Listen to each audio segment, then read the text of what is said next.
Tournoi mafy be lalao baolina kitra izy ity tao anatin'ny 5 volana be zao nanaterahany école des sports ao amin'ny fikambanan'ny Betafy Mirahina ny FIBMIH izany ny fananana baolina kitra ka natokana ho an'ny olona 250 izy ity hofitin'ny namana mbola tiana amintsika amin'ity hariva ity ny lalao famaranana tamin'izany fananana izany. Tao anatin'ny 5 volana no nantanterahany école des sports amin'ny fikambanana Betafy Mirahina ny fifananana baolina kitra natokana ho an'ny olona 250 nomena ny anarana hoe tournoi mafy be andiany fahatelo.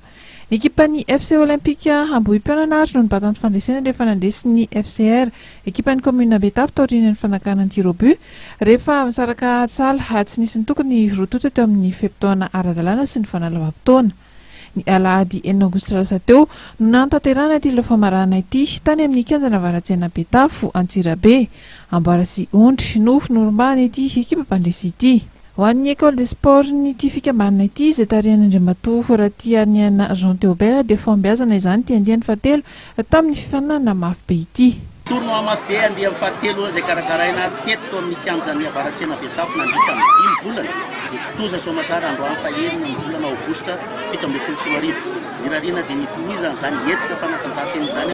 Totoza Soamatsara androany fahenina ny volana aogositra ary ny tournoi mafy be andiany fahatelo izay atao teto amin'ny kianjana Betafy.